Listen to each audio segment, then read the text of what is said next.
In the city of my childhood, the old stones change color when it rains. Not the gray to green gray of stones from the outer villages, and not the slick darkening of ordinary rock, the stones we didn't call the old stones. No. The stones take on the color of whatever passes between them and the ambient light. As the dry season begins to wane, the children of my city carry bright umbrellas and wait for the sky to crack. At the first cool scent of rain, they scramble for the best spot to cast their colors. No work happens when the rain arrives. No teacher could ever keep us indoors. My umbrella was multicolored, a pinwheel, and there was an art to twirling it. I spun it so slow, the quick of the word twirl felt a cheat, spun slow enough and steady enough that the stone I caught would saturate each color in turn, pure and thick, without ever fully setting. The adults said that the umbrellas were to keep us dry. It's a tool, child, not a toy. My grandfather in particular had a horror of wet hair, certain, despite teachers and doctors and weatherwomen saying it absolutely wasn't so, that damp invited disease, invited death. But he would stand at the door with the first rain, the fond, scant twist of his mouth telling the whole world that he was remembering, and watch my umbrella turning and turning. He had a horror of wet feet as well. My cousins and I were always in boots. Mine were high and yellow and smelled like I imagined the inside of a new machine would smell. They squeaked too. Before I understood the word hate, I hated those boots. Midway through the rainy season of my 13th year, I left our home in anger.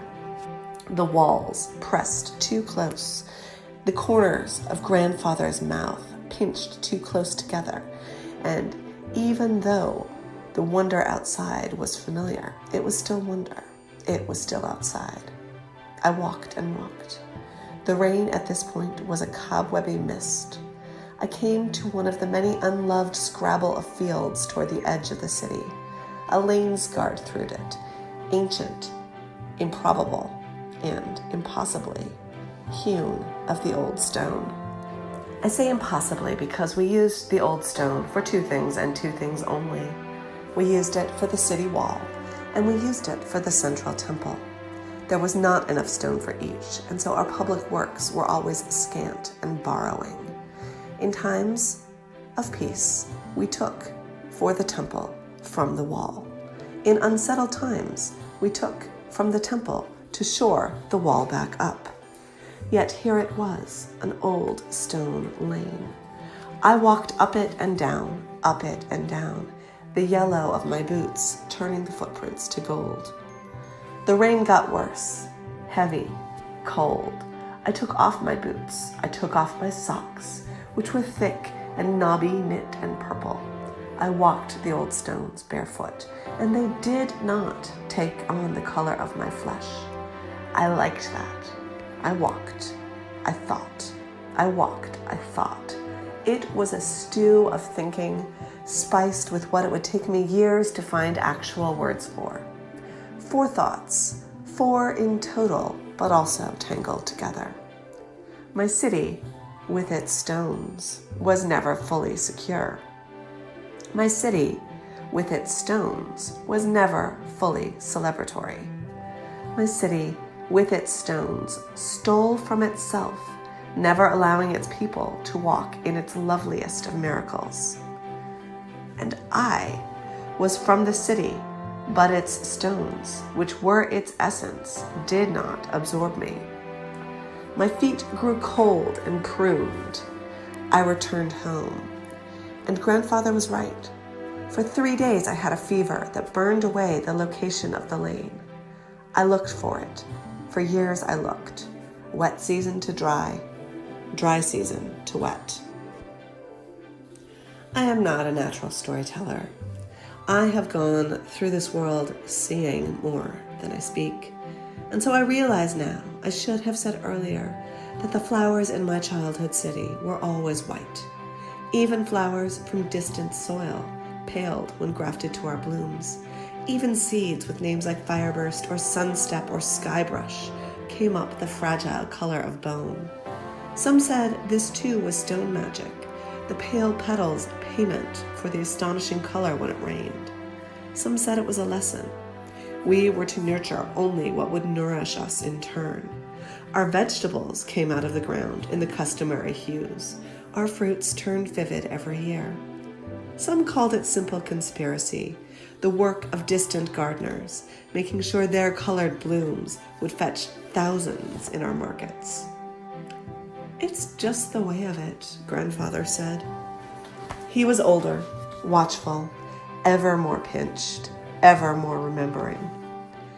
In my 20th year, our council declared the world calm enough and kind enough to move stones from wall to temple. We held a feast. There was dancing. I took my shoes off for it, and my feet remembered the lane, longed for it, as I had longed for it for years. Grandfather sat with the old man off to the side, studying me, remembering. At the feast's end, we walked together. Grandfather walked with purpose. He walked quickly, and we came to the lane I had been searching for all these years. Came to it as if he had always known the way. Casual, as if to the schoolhouse, or the benches near the fountain where he rolled dice with the other old men. Night had fallen, but even so, I could see that all along the lane were flowers. Not the moon-kissed flowers of the city, but the spiky summer golds and purples, low and bruised and seductive. The color of the boots he'd had me in to ward off the chills. The color of the thick socks he'd darned when my toes poked through. "Child," Grandfather said, and his eyes shone. The pinch of his mouth fell away. He said that he could see in how all the youths of our cities carried themselves, if they'd been wall-born or temple-born. He could see this in all of them. He could not see this in me. He could never see this in me. Never once in my life. I was, he said, elsewhere born, or born for beyond. You have my blessing, he said. He said, you will know the magic of other cities. He said, you will walk in it. I didn't set out there and then. It would be a better story if I had. Instead, I spent some weeks in packing, in kissing my little cousins farewell and raising glasses with old schoolmates. And every day Grandfather and I walked to the lane, where the flowers grew, ever more abundant, ever more riotously colorful. I never forgot the way now, and Grandfather never revealed how he had found it, nor how he had known that I was searching. On the morning of my departure, he said he would continue to walk the lane. He would walk it every day, he said. He would see what happened to the flowers and to the stones when the rain returned.